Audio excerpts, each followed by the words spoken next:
নমস্কার বন্ধুগণ, কেমন আছেন সবাই?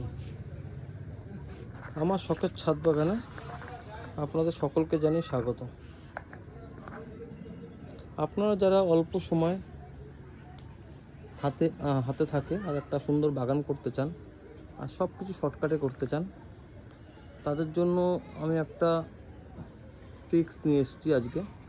কদিন যাবৎ বর্ষা বৃষ্টি পড়েছে, আর এই বর্ষাকালে গাছে ফাঙ্গাস লাগে, পোকামাকড়ের উপর তো অনেকটাই বাড়ে।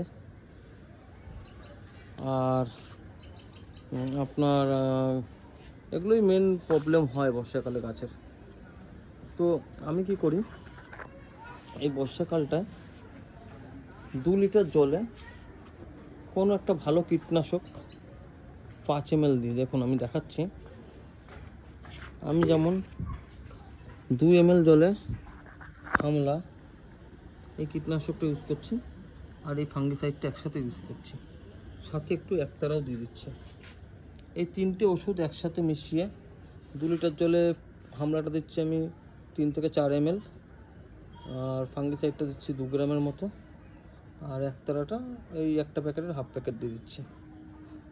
তো সব দিয়ে একসাথে মিশিয়ে আমি সব গাছে, কোনো বাদ বিচার করব না, প্রত্যেকটা গাছেই আমি স্প্রে করব। ঠিক আছে, প্রত্যেকটা গাছে স্প্রে করব, এবং আমি গ্যারান্টির সাথে বলতে পারি এতে গাছের কোনো রকম ক্ষতি হয় না। একদম 100% গ্যারান্টি, কোনো ক্ষতি হবে না গাছের। হ্যাঁ, তবে এটা ঠিক, আপনার যদি হাতে পর্যাপ্ত সময় থাকে আপনি এইভাবে দেবেন না। একদিন ফাঙ্গিসাইড করবেন, তার 10 দিন বাদে আবার কীটনাশক করবেন, ভিটামিন স্প্রে করবেন, এইভাবে করবেন আপনারা।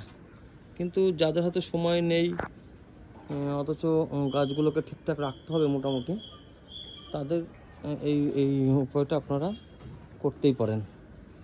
আমি কিন্তু কন্টিনিউ করি এটা। আমার গাছপালা আপনি দেখছেনই, আপনারা দেখতেই পাচ্ছেন খুব সুন্দর বর্ষায় গ্রোথ হয়েছে। নিচের গাছগুলোরই অবস্থা দেখুন, ব্রে লাগানো আছে।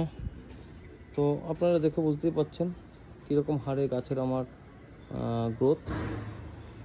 তো আপনাদেরকে ওর জন্যই আমি এই টিপসটা বলছি। শুধু এদিকে না, দেখুন আমার প্রত্যেকটা গাছের গ্রোথ কিন্তু খুব সুন্দর, কিন্তু আমি খুব সামান্য, আপনারা যারা বুঝতে পারবেন, দেখুন এত ঘাস হয়ে গেছে আমি ছিঁড়তে পারিনি। এর থেকেই আপনারা বুঝতে পারবেন আমি গাছের কত কম সময় দিই। আমি বর্ষার আগে একবার ঘাসগুলো সব ছিঁড়ে দিয়েছিলাম, মাস 2-3 হয়ে গেছে, এখনও আমি ঘাসগুলো তোলার সময় পাইনি। প্রত্যেকটা টবে ঘাস হয়ে গেছে। তো এগুলোও করব একদিন, যেটা বলছিলাম। তো আপনারা এইভাবে 3টে একসাথে মিশিয়ে, কি 2 রকম ফাঙ্গিসাইড আর একটা ভালো কীটনাশক মিশিয়ে স্প্রে করবেন। খুব ভালো, আপনাদের গাছের ঠিকঠাক থাকবে, পোকা লাগবে না, গাছে ফাঙ্গাস ধরবে না, গাছের পাতা সবুজ থাকবে, তারপরে সব দিক থেকেই ভালো হবে। আর এইভাবে আপনারা গাছ করুন, ভয় পাবেন না পোকা লেগে গেলে। যদি পোকা লেগে যায় গাছে তখন আলাদা আলাদা করে দেবেন। এখনও আমার গাছে পোকা লাগা শুরু হয়নি। আসুন, ওপরের কিছু গাছে আমি, নিচের গাছগুলো তো আমার অ্যাকচুয়ালি স্প্রে করা হয়ে গেছে, এখন আমি ওপরের কিছু গাছে স্প্রে করবো।